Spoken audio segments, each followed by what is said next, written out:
Hi everyone, welcome to SmugMug Live. It's Thursday and this is episode 72. Thank you so much for joining us today. We will be joined in a few moments by our guest Jefferson Graham.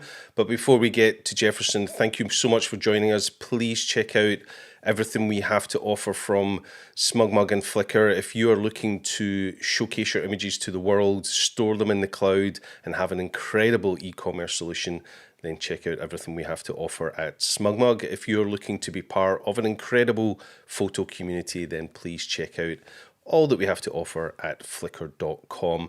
Thank you so much. I see some of you in the chat there already. Give yourself a shout out in the chat window today. It's always great to see where people are joining us from. And of course, if you have any questions today for our guest, and hopefully you have lots, then please post them in the chat window. You can do me a huge favor by starting your question with the word question. That way I'll be able to find it in the chat pretty easily. And of course, you can do me a huge favor by hitting that subscribe button, hit that bell notification. That way you'll be notified whenever we have another show here at SmugMug Live. So thank you so much for joining. I'm so excited to have today's guest joining us today. Someone I've known for a number of years, and I'm going to pop over by the power of the internet to Los Angeles, to be specific, Manhattan Beach in Los Angeles, to chat with the wonderful Jefferson Graham. Hi, Jefferson. How are you? I am great. Thanks for having me. Longtime SmugMug subscriber, and here we are today, SmugMug Live. Yeah, I had half expected to go to you and you'd be playing the guitar when I turned your camera on, but we missed an opportunity there. Almost did it. I almost did it, but there's not a lot of room here. Yeah. So, Jefferson, you are a tech blogger, a podcaster, a writer, a jazz guitarist, and a photographer. Many of us probably know you best from your days as tech columnist at USA Today. Is there anything you don't do? Well, you left out Video Maker. So my new video series, PhotoWalks, which we'll be talking about in a minute. Yeah, that's coming. Yep. And I do play the piano and bass as well. That's incredible. It's interesting, is most of us probably know you best from, your tech column days at USA Today, which you recently just, shall we call it a retirement? And did you just retire? No, I just what is it? We said goodbye to USA Today, and I went on to the next chapter. I think when they hear the word retirement, they think that you're lying around doing not much. So that's not me. So yeah. I'm just active on the next stage. But it was a great run, and I loved every minute of it, and I'm loving what I'm doing now. So it's a lot of fun. Yeah, too busy to be retired, right? That's right. It's funny because for, probably the last decade, we were always looking for Jefferson to talk about us. And now today we get to talk about Jefferson, which is pretty cool. Which is a lot of fun. And thank you for providing the backbone of my website for all those years. I actually have 2 websites on SmugMug, and they look great. And I'm, so, and all nice people there too. Yeah, we've been long-time friends at SmugMug of everything you do, Jefferson, including your photography, and we've really, really appreciated the support that you've shown us, when you've been doing your tech columns. Shall we have a little look at who's joining us today? There's some people giving themselves some shout-outs. So let's start with James Lafferty, who's joining us from Canyon Lake in California. Excuse my ignorance, I'm not sure if Canyon Lake is close to you, Jefferson. Are you familiar with Canyon Lake? I've never heard of it. Okay, it's fictional. It's not really a place. James Lafferty is not a real person. I'm only joking. David Crooks is joining us from Virginia. Melissa Goodman Stein says, thanks for the invitation, Jeff. Welcome to the show. She is a neighbor. She's a neighbor right down the street. Wonderful. Hi, Melissa. Raymond Rogers says hello from Novato, California. That's near San Francisco. Yeah. And then Muraru says hello, everyone. Muro from Slovenia. So all the way over here in Europe. Welcome, Muro. Thanks for joining the show. A long-time watcher of the show, Randy Pollock, says, Capture 1 in the morning, SmugMug in the afternoon, can't beat that. He's quite clearly been watching my good friend Dave Grover doing his live stream with Capture 1 today, which I was watching earlier as well. So, Randy, thank you for watching and joining us. James says it is in, what does he say? It's in the IE. Does that make sense? Okay, that means uh, it's down that way near Riverside. Right. Yes, I'm having a mental blank on what IE stands for. It's in California. It's not Imperial. It'll come to me. Gary Moore waves from Canada. Hi, Gary. Bob Lauder says, hi, Jefferson. Hi, Peter Bob. Spira says, hi, Jefferson. Hi, Peter. And Marcan Antonio says, hello from Lisbon.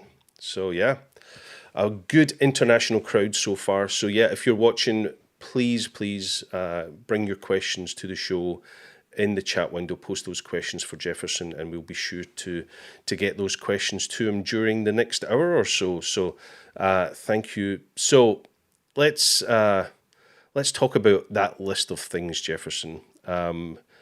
Tech blogger, podcaster, writer, jazz guitarist. What else did we say? Pianist, video maker. Which one came first? Okay, so when I was 13, my dad bought me a camera and a guitar. And I don't think it was on the same day, but he got them for me, and I've never let them out of my hand since. So a Pentax Spotmatic was the first camera, and an Epiphone, don't know the model number, was my first guitar. So I've been playing the guitar ever since and taking pictures ever since. And those are my two great loves. Yeah, wonderful hobbies. I've actually got some incredible images that you've shared with us prior to the show. I've had Jefferson dig through his archive a little bit to come up with some images, and I think your first guitar may have been a ukulele, judging by this. It was a Popeye ukulele. My dad was the host of a Popeye show in upstate New York, and he must have gotten one of those as a little gifts to give to the kids. A little piece of merchandising. And that's my brother. That's my brother, then known as Jimmy, right next to us. I won't ask you what year that was, but what year was that? Just circa the 60s. How's that? Circa the 60s. That's a very diplomatic answer. I like that. So, yeah, you've had creative tools in your hand for a long time then. I think you have another. You actually have my Epiphone, which is me in a top hat playing the Epiphone. Let's take a look at that. Yeah. There we are. Wonderful. My beautiful Epiphone. And that's in Candlewood Lake, Connecticut. Definitely a kid of the 60s. Yes. So where were you born and raised? In Connecticut? No, I was born in Indiana. Right. Yeah, and but I only lived there for 3 months, and then we went to New York, and I grew up in New York City. Yeah. So when did you end up in California? That was in the 70s, and been here ever since. Yeah, why not? It's a great place to be. Must have been a pretty cool place to be in the 70s, I'm sure. Even better to be here now. Really? I wasn't living in Manhattan Beach then, so right. I was in the San Francisco area, which is nice, but it's I mean, 70 degrees every day. It's pretty great here. Yeah, perfect weather. So music played a huge part in your early career, more than anything else, I believe. Yeah. We had a guy that lived in our apartment building who worked for the New York Times. And he had 2 free tickets to the Fillmore East for every weekend and had no interest in going. So I got his tickets, and nobody ever gave you a hard time about bringing your camera to these concerts. So I took pictures of the Allman Brothers and Traffic and Crosby, Stills and Nash and Derek and the Dominoes and Mahavishnu Orchestra and all the greats. Pretty much any great classic rock band you want to mention from the 60s and 70s, I was there seeing the shows. So it was a marriage of the two, and I grew up in the darkroom, spending hours working on the pictures and chemicals and drying photos and all that stuff. Oh, that's from San Francisco. That's a self-portrait circa the 70s. Circa the 70s. So either a camera in your hand or a guitar, I guess. Yeah. Yes. And then you've shared some other images, which probably need Okay, a little bit of so an explanation, because yes. you went into the sort of music retail side of things, yeah? When I was in college, I worked at part-time at a record store, a used record store, and the man made so much money. And I said to my friend that I worked with, I said, we could do this. And a few months later, we did. And we opened up Recycled Records in San Francisco. And that was the first day.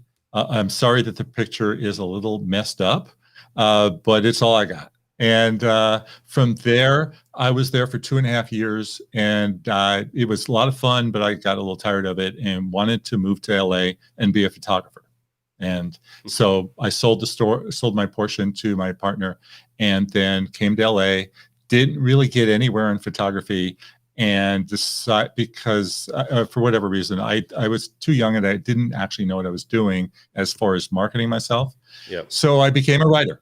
And within a few months, I was working at the Glendale News Press, which is Glendale's a suburb of LA.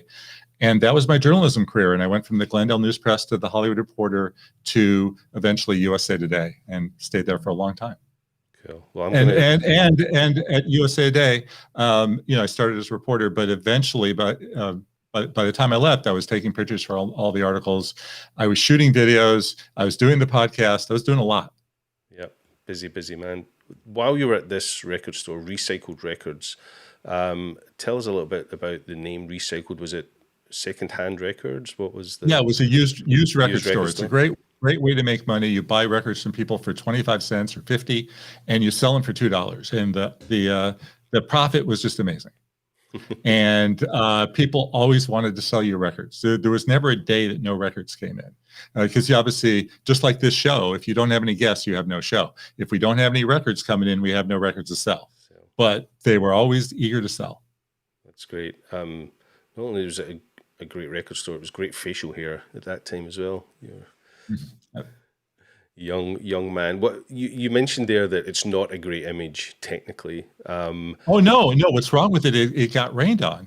You can see the stuff on the side. That's what I'm talking about. Yeah, but I'm saying, I was going to say, it doesn't really matter when you look at these legacy images we have. Yes, we would love them all to be perfect, but something I've come to learn about photography is, technical details and perfection, they're way outweighed by emotion and connection with the moment that the image was taken. And if this is the only record you have of that first day at Recycled Records, then it's a hugely important photograph, no matter what condition it's in.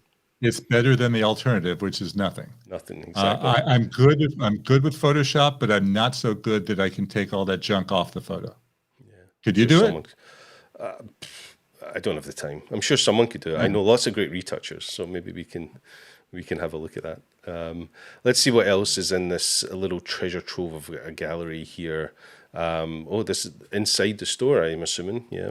Yes. Busy. Yeah, that's store. A lot of records, right? Yeah. Yeah, it is.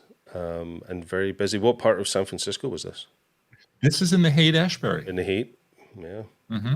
The first picture you saw was North Beach, because we had two stores. One was in North Beach and one was in the Haight-Ashbury. North Beach, we were there. That's by Fisherman Wharf. And that's because we were near Tower Records. And we wanted to be as close to Tower Records as possible, because anybody who went to Tower would then come to a used record store. Yeah. Good marketing, and what a great idea to be close to them. And sadly no longer with us. I love Tower Records. They were all over the world. If you ever visit Japan, they're still there. Are they still going in Japan? They're still there. Someone owns the name and stuff over there. That's pretty cool. I remember they used to do all the in-stores, like all the bands would come and play in the stores and stuff. Did you ever have anybody play in your record store? No, but Graham Nash bought a record. Graham Nash from Crosby, Stills and Nash came in early, right after we opened, and that was exciting. Yeah, I hope you charged them more than $2. No, we would pay 25 cents, 50 cents, $1, or $2 to the record. We would up them to $5. I used to do ads for the record store on TV, and on the Creature features, late night, Saturday night, and that's a picture from my ad. and I lost your voice. I can only assume what you're saying in that ad. Like, buy now. Come now, we got the greatest prices. We got the best deal in town. It was a 30-second ad. There wasn't much you could say. Just speak really quickly and loudly, right? Yes. And then I guess this image is a change of career, right? This is This is at USA Day. At the beginning, I had an office, and everybody had little offices. And you see that awful giant computer monitor, a black and white, and a Vegas towel, and an article hanging on the wall, and a map. And again, the only record I have of that period. People weren't taking pictures on their phones then, so you didn't have as great a record. Yeah, it cost money every time you pressed the shutter back then, so people were, a little bit more cautious of every image they took. So I'm trying to see what that is. Is that film? Is that boxes of film or slides? Fuji negatives. Film, yeah. Yeah. Probably Velvia. Yeah, like E6 or something. No, yeah, E6, Velvia slide film. Yeah, wonderful. And then we move into some of the characters you've met along the way, and quite a character. Mr. Las Vegas, at a certain point in his career, his name is Wayne Newton. His big hit was called Donka Shane. And I did an interview with him. And back then, if you did something like that, then the celebrity had to pose with showgirls, because that's what Vegas was known for. I wrote a book about Las Vegas. This article I did led to this book. It was called Vegas Live and in Person. I wouldn't have known this was a Vegas image. It was hard to tell if that's Vegas. Yeah, hard to tell, right? Yeah. I actually think that record Dankeschön was pretty popular over here in Europe as well. I think it's before your time. Jefferson, most of the music I listen to is before my time. So, that's not a surprise, but he wasn't top of my list. We all know this Sammy Davis Jr. Sammy Davis Jr. with some little kid beside him. Who's that little kid? That's right. That's me when I wore glasses for a month. And Sammy called me the tall man. And as you know, Sammy Davis is very short. And we hit it off. The famous story that I always tell is that I met him. I did the interview, and in the interview, he said, "What are you doing? What are you doing this weekend?" I said, "I'm all yours. What do you have in mind?" He says, "Come over to the house. I want to show you my camera collection." Okay, great. What time should I be there? 2:30. I'm in. I'll be there. 2:30. And I assumed that at some point they'd wake me up and this dream would be over and that it was all a joke. But I went there Saturday at 2:30 and knocked on the door. He answered the phone. I came in. He pulled out his cameras. He poured me a strawberry crush soda. We played Ms. Pac-Man together at a little tabletop a video game thing, and he let me win. I even he had a guitar there. I played Birth of the Blues. It was quite an afternoon. That is a story. The great Sammy Davis Jr. It's funny he called you the tall man. He probably called me. I was a little taller than he is. Yes. Yeah.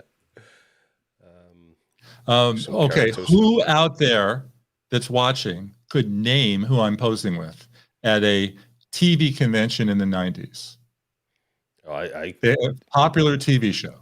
Oh yeah, my kids still watch this. There's reruns of this. What's their name? Power Rangers. Who are they?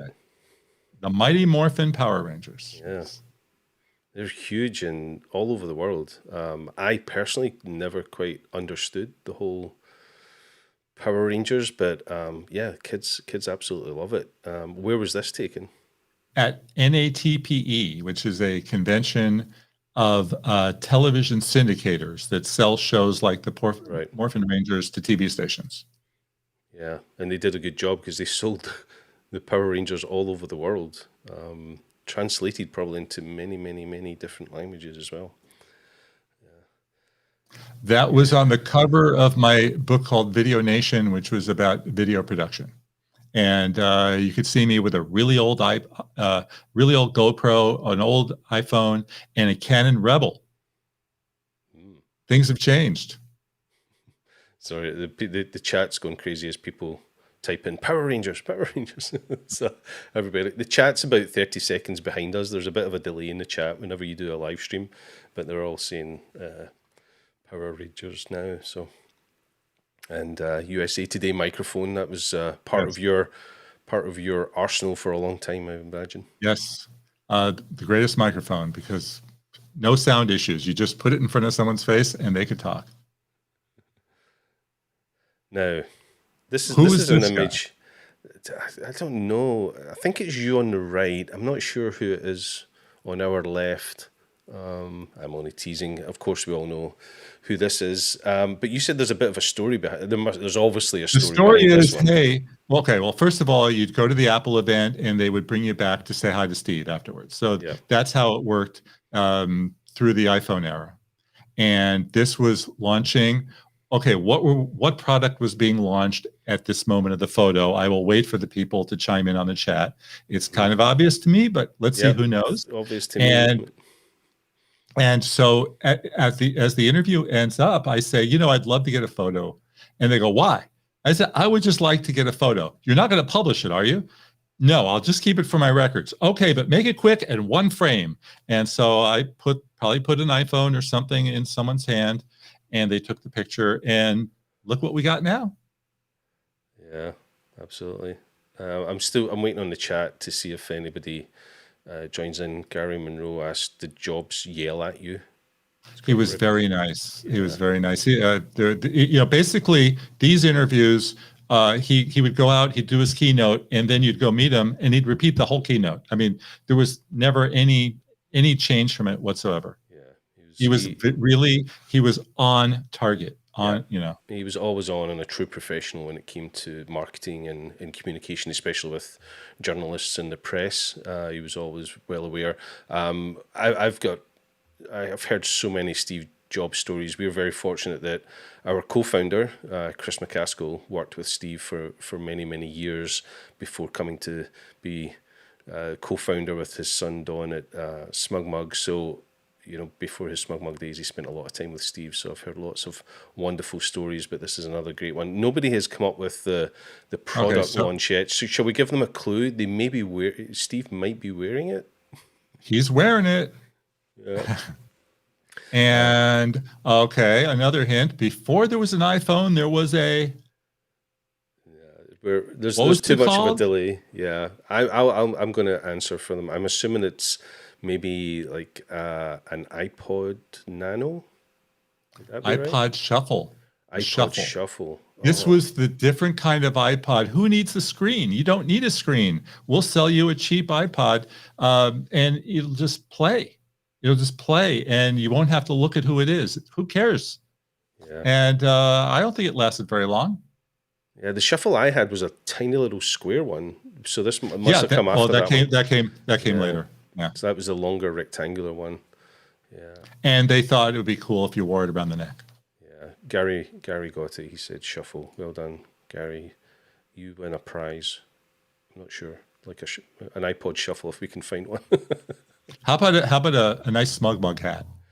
Yeah, we'll do something for Gary for sure. He watches the show every week, so I appreciate it, Gary.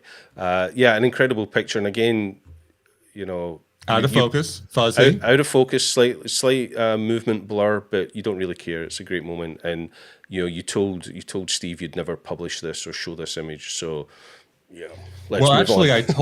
I told the PR person who's no longer there, so I'm off the hook. Okay, well, nobody saw it. We'll kid on. Don't mention that you saw it here. Let's see if we can move on to the next one. Now we're talking music. One of my big loves. It's something you and I have spoke about a lot, Jefferson, because we both have a love for guitars. We both have a love for photography, and it's another great image, which is the wonderful Billy Gibbons of the band ZZ Top. Tell us a little bit about what was happening here. Okay, so for 4 years, I hosted a celebrity talk show called Talking Your Tech, where I would ask celebrities about what tech they really loved, which was an excuse for me to meet everybody I ever wanted to meet. And Billy Gibbons was promoting some tequila. I don't remember the tech angle, but it was weak. But I didn't care. What do I care? And I could say, can I pull out the guitar? And they said, go ahead. So yes, I played with Billy Gibbons, and as you'll see, some other people. Jason Mraz was the highlight. We don't have a picture of that today, but look up Jefferson Graham, Jason Mraz. That was one of the greatest moments of my life, playing I'm Yours with Jason Mraz. Oh, wow. And if you go to the next picture, because it gets even cooler. This, I have to say, James Taylor. This would have been the highlight of my life. James Taylor is my guitar hero. I've been fortunate to see him in concert many times. You know, a lot of what I play is down to the influence of listening to James Taylor for many, many, many years. And, you know, this would have been the highlight of my career. Incredible moment. So first of all, I had an angle for my show. Right. It was James Taylor is teaching guitar lessons online. That's right, yeah. So, you know, right there, we had stuff to talk about. And as part of that, we got to pull out guitars and play. So they paid me to sit with James Taylor for an hour and talk to him and play guitar. It's incredible. So that was pretty great. Is that still available to see somewhere? Somewhere. These episodes? Yeah, I'll find a link and get it to you. Yeah, we'll have to dig around and find that. But yeah, I mean, I watched those when he launched that stuff on YouTube. I was devouring that constantly. When he, you know, his greatest hits, he would teach you how to play on these tutorials, which were free, which was so unique. Musicians, you know, back in the day, made a lot of money through their tutorial videos and DVDs. But for James Taylor to release them was a huge moment, and I'm just so jealous that you got to play it. But you mentioned there that show was an excuse for you to get to meet, you know, these celebrities and heroes of you. What do you think this show is? I get to talk to the best photographers in the world and on a daily basis, and that this show facilitates that. So I appreciate that. Rose mentioned something here in the chat. She says, music seems to be a common denominator with many photographers. She's also very musical. She loves it. And that's, again, Jefferson, you and I have mentioned this. So many photographers, not only are they musical, but guitar features a lot in the photographers that we know. Scott Bourne. Scott right? Bourne. Our friend Scott Bourne. Yeah. Buys a new guitar every day. Well, he takes amazing pictures of them. Yeah. Right? Yeah. Great And Scott Kelby. Scott Kelby, yeah. He's obsessed with music when he's not writing yet another book. Yeah, there's so many musicians. It's quite clearly that creative side of the brain that triggers these love. But there's definitely something about the guitar in photographers. Certainly within the circles that I move, it's a very, very popular instrument among those creatives. I never played the guitar in the darkroom, though. No, I don't think I did. I was never very good at anything in the darkroom, to be honest. I'm a photographer, not a printer. So. Now, okay, so that was another great moment. Yeah, me and Kermit. Okay, and so it was really funny. I'll cut to the end first, which is I handed in my piece, and my editor said, "What do you mean an interview with Kermit the Frog? This is the money section." I said, "Just go with it. Just go with it." Well, you can't actually quote a puppet. I said, just go with it. People will love it. And anyway, so, you know, we set up this interview. Kermit the Frog talks tech. Right there, you know it's golden, right? You just know whatever he says is going to be amazing. Yeah. So we set up the interview. I get there. We set up the cameras, doing all this stuff. And, you know, Kermit is flat on his back. And the guy who did Kermit, Steve Whitmore, he's down. He gets his position under my feet.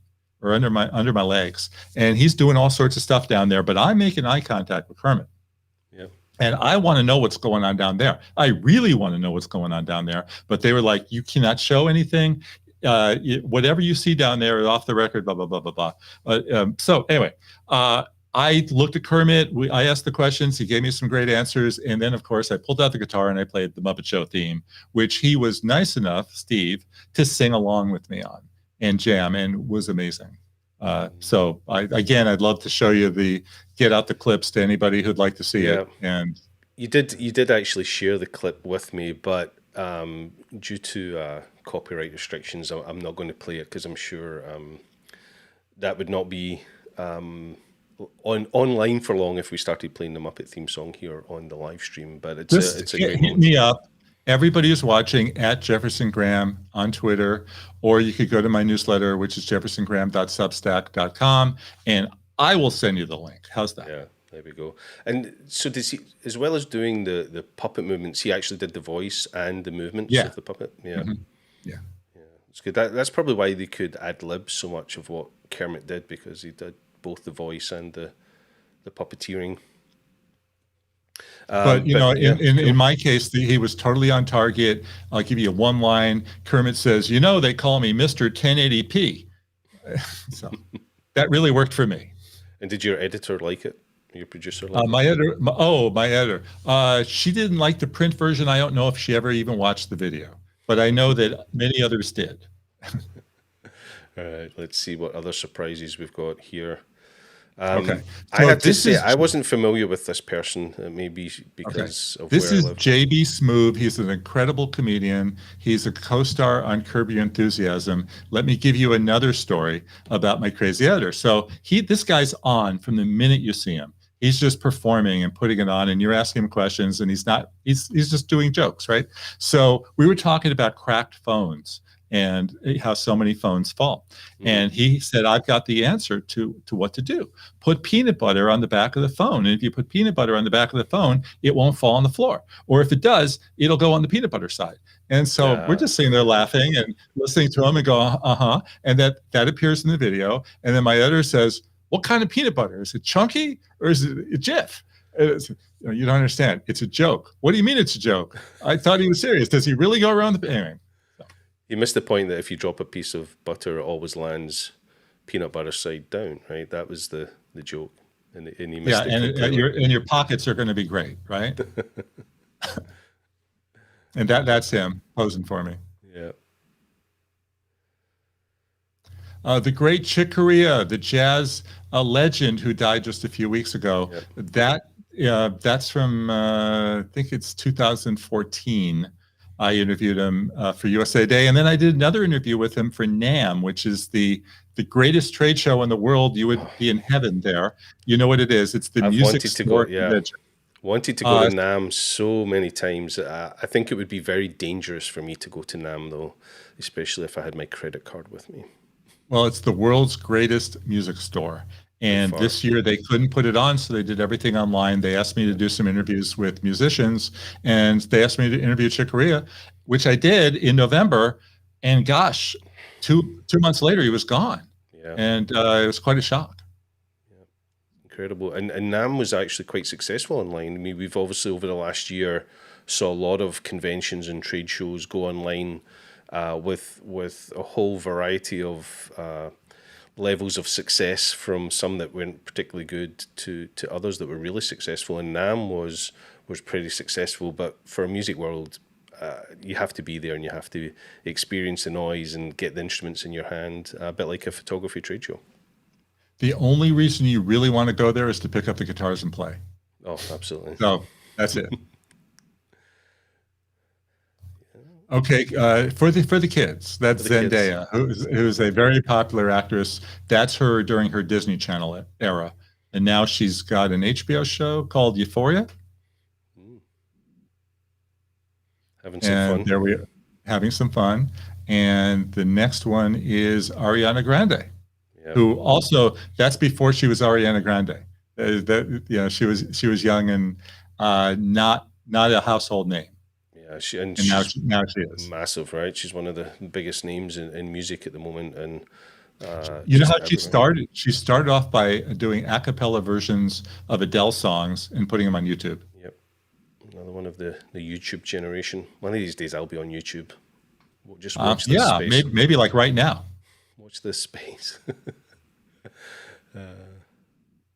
I heard somewhere recently she always wears her hair, and now she wears it up in that kind of bun thing. I'm probably going to get... when I interviewed her, she had a ponytail. Yeah, I'm going to get told off because it's not a bun, probably. But I heard recently that she hates it, but it's now become such a thing that she can't change it. Everywhere she goes, she has to wear it. But I could be completely wrong. And this is a very different type of person that you're speaking to here. I've actually seen you seen this interview that you did with this person, but it's not really a Yes. person, right? I called it My Interview with an Android, and her name is Erica, and it's from Kyoto, Japan, and they were trying to come up with the world's greatest beautiful robot. And so I did the interview in Japan. My son lives there, Sam, and he helped translate. But though she spoke English to me. Yeah. Was it convincing at all in any shape or form? No. No. When was that? Can you remember when that was? How many years ago? 2 or 3 years ago. 2 or 3 years ago. I'm sure it's vastly improved by then. We'll have to go back. Good excuse to go back. And speaking of another great, recently departed soul, the wonderful Larry King. Larry King. This was on his next act after he left CNN. He had a new talk show for Hulu, and I did a piece with him and took a portrait afterwards, and was kind of surprised to see this picture made the rounds after he died. It was in a lot of places. So, yeah, and I got so much money for it. Yeah. Wonderful. That was a joke. That was a joke. That was a joke. I got nothing. Sarcasm right there. Probably one of the greatest interviewers of all time. Larry who did not like to prep. He didn't prep at all. Yeah, he would just see somebody in front of him and just start asking, which I think is good. It just depends. Sometimes you can over prep, sometimes you can't prep enough, and I think there is an art to meeting somebody on the street and saying, "Tell me all about yourself."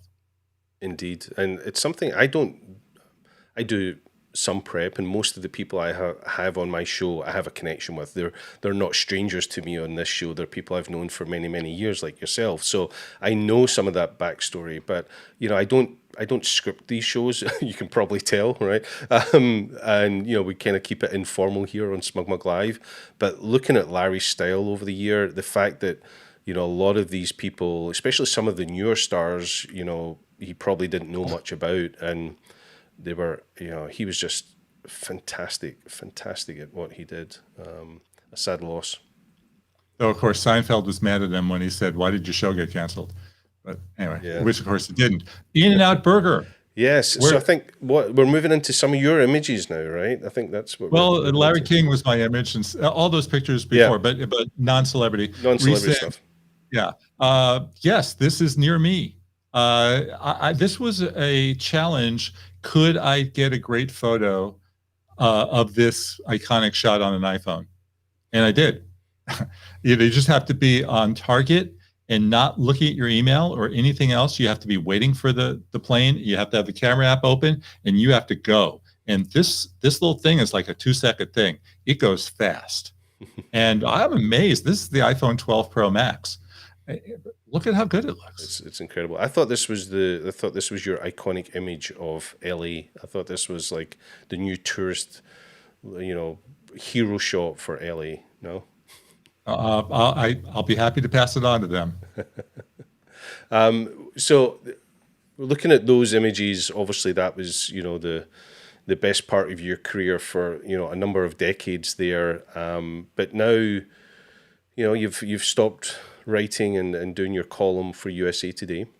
Yeah, I'm still writing, but yes. Still writing, but for USA Today. So what are the new ventures? What is in the future for Jefferson? What are you working on now? Okay. So my new series, PhotoWalks, the new and improved, expanded edition of PhotoWalks, just launched on video on demand on Google Play and YouTube, and will be premiering this weekend on Tubi, which is a streaming service that is free. It'll be ad-supported there. I hope you all watch. We have 6 episodes. I don't know if Peter Spire is still here. He is my executive producer. Hi, Peter. We went to Hawaii and Portugal, LA, Morro Bay, Catalina Island, and the Oregon coast, and did half-hour episodes there, basically showing you around and showing where to get the best shot in all of those places. I created a new companion website called thebestphotowalk.com, which is similar to this show in that I interview local photographers, about their tips about where to get the best shots locally. Mm-hmm. And right now, it just went up this week. I've got 25 posts up. There'll be more in the coming weeks. And I'm also doing my newsletter, which runs every weekend, jeffersongraham.substack.com. I hope everybody who's watching will subscribe. And I'm out taking a lot of photos and shooting video. This morning I was doing the Venice canals at 6:30 a.m. and it was good. Got some nice reflections. Yeah, you're up early, and photo walks are a very interesting thing. We at Flickr for many years were huge on photo walks, and there's still people obviously not in the last year have got together in real life and done photo walks together as groups where they explore their local area. But your photo walks are a bit more your camera, and a guest, right? It's not a group Yes. of people. Yeah, I've not done any with a whole group. That would be a little hard. I generally shot most of the episodes.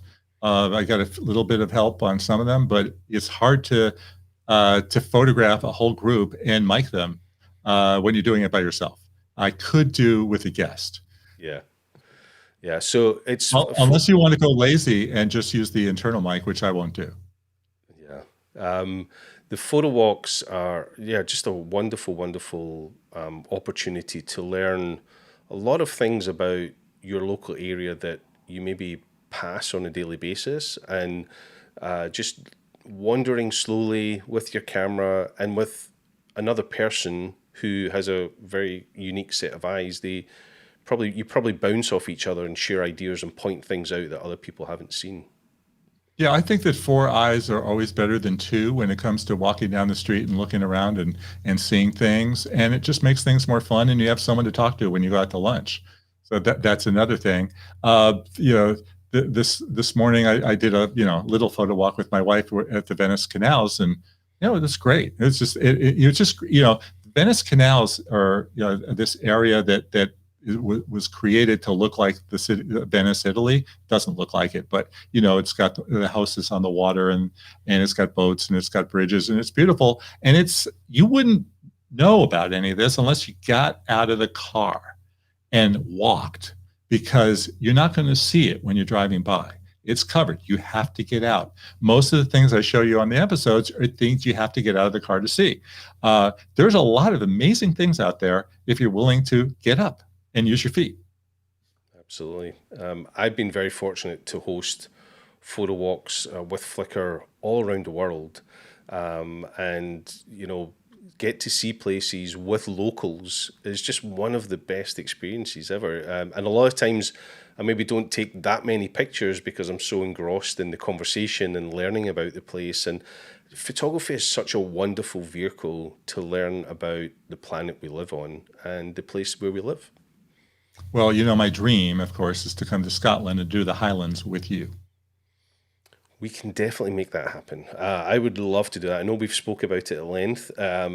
Legally, at the moment, we can't do it because we can't fly in. Well, I think you could, but it would be so difficult with quarantine and stuff at the moment that come later, and we'll do it in style, and we'll go and have some fun in the Highlands. I love nothing better than taking other photographers to a country that I love very dearly and showing them around the Highlands. And let's make that happen. Watch this space, folks. 2022. Yeah. I was last in Scotland in 2006, where I shot everything on a 20D, on a Canon 20D. I think the new cameras are a lot sharper.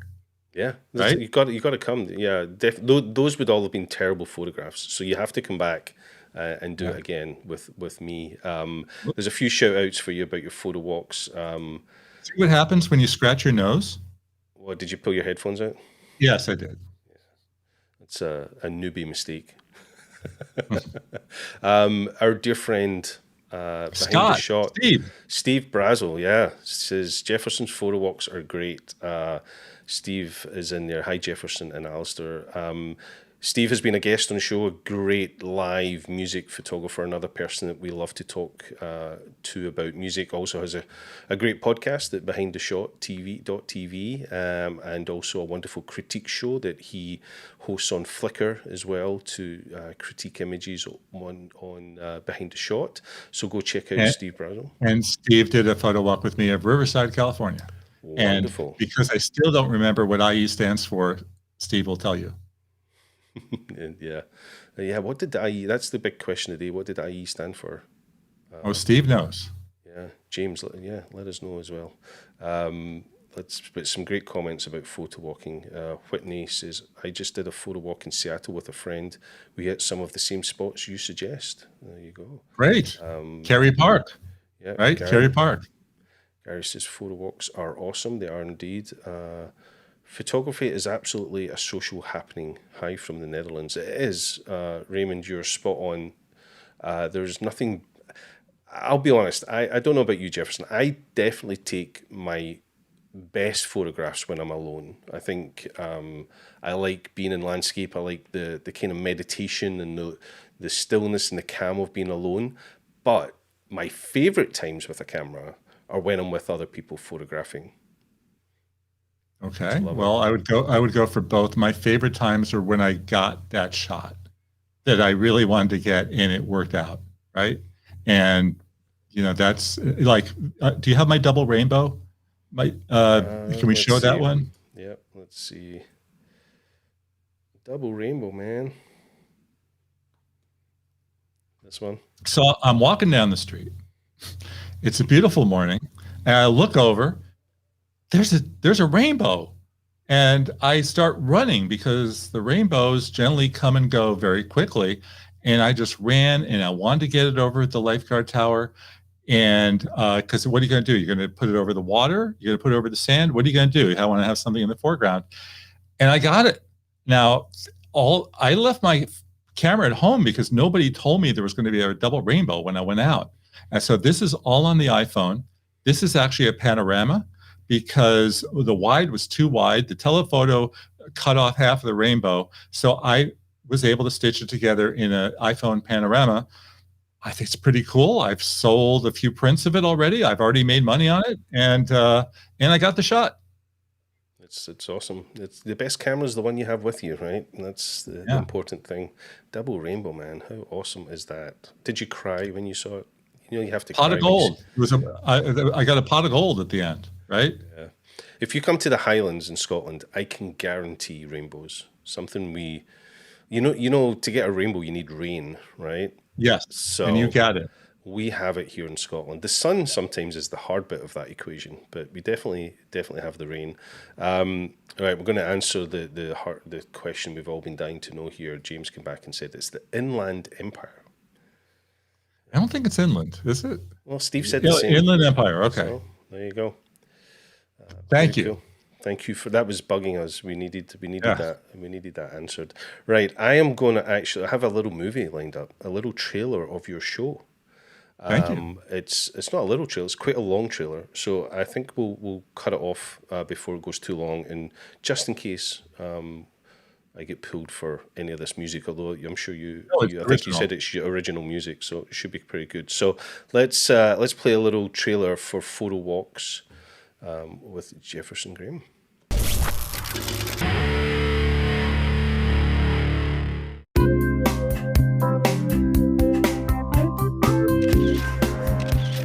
Hey everyone, grab your camera and let's go on a photo walk. On this series, we are going to explore some of the great photo-worthy spots.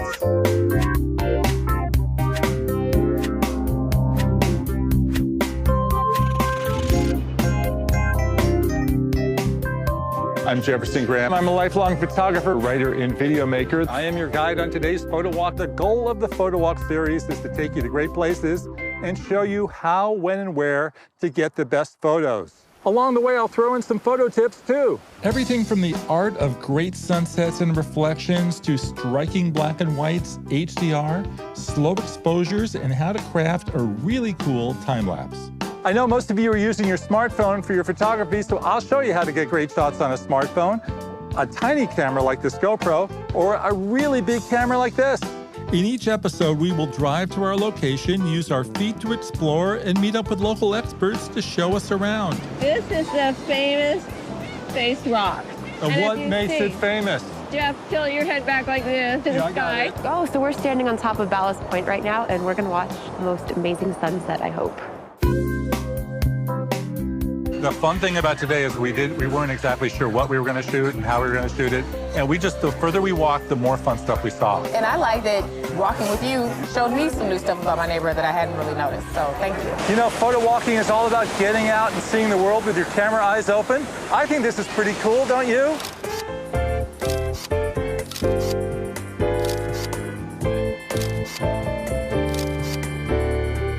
I hope you'll join me on the next photo walk, everyone.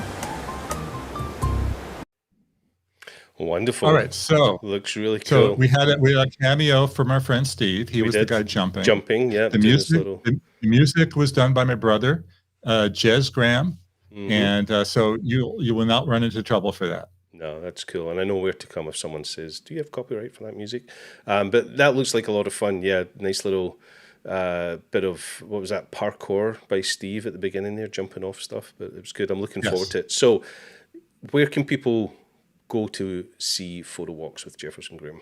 Okay, Google Play. Well, I think the best thing is on YouTube. Do a search, and you'll see the trailer, and I have the links on my YouTube.com/Jefferson Graham. That's probably going to be the easiest thing. Tubi is debuting this weekend. We're going to be on Tubi, and I will have the link on the YouTube channel, so you'll be able to go there direct and see it. And you could also check out my website, jeffersongraham.net, which is hosted by SmugMug. Thank you very much. It is. We are delighted to have you as one of our customers, and all those links are in the description here on YouTube, and if there's any missing, I'll get them from you and add them after the show. Lots of great comments about that. Some of the things we've been talking about. Whitney says, when you're alone, you can take all the time you need to find the right setup. On the other hand, friends can point you out things you might not otherwise notice. Very true.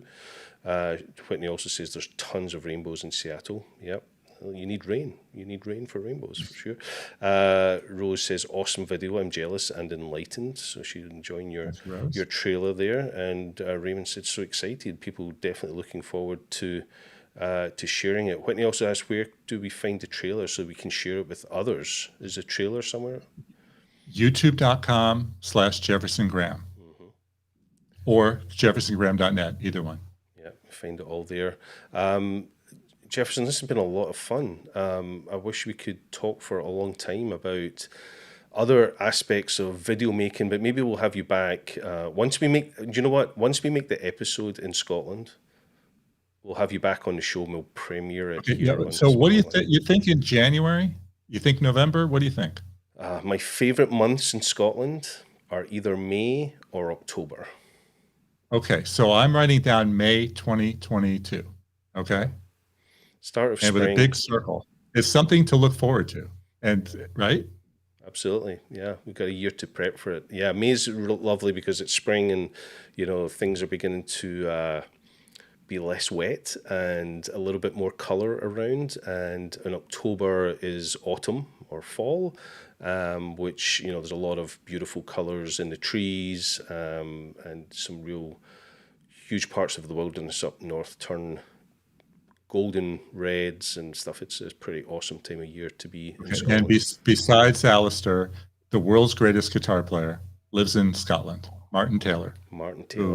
I love.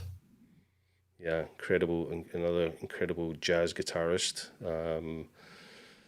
Can I disappoint you, Jefferson, and say jazz was never my thing? I think I may have told you this. I'm definitely more of a folk rock guitarist, but I do appreciate incredible musicians, and Martin Taylor is definitely up there amongst them.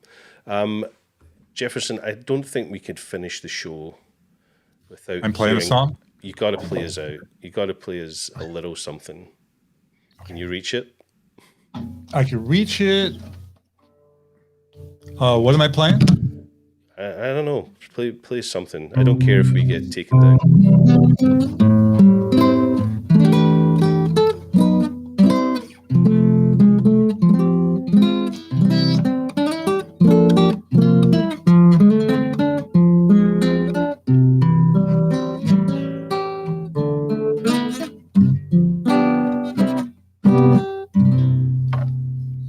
How appropriate. Yeah, all that talk of rainbows. We could have got you to play Rainbow Connection by Kermit the Frog. That would have been pretty cool too. You could, but I don't know it. Jefferson, thank you so much. I really appreciate the time. It's been great to talk and hear a little bit more about you rather than you interviewing us for a change. So thank you. We look forward to all the great things you do with your future ventures, and we look forward to watching all the episodes of PhotoWalk. Thank you so much, sir. Thanks for having me. This is so much fun. Yeah. And thank you for watching, everybody. As always, wherever you are in the world, be good, be kind, look after each other, and we'll see you back here for another episode of Jazz Guitar on SmugMug Live.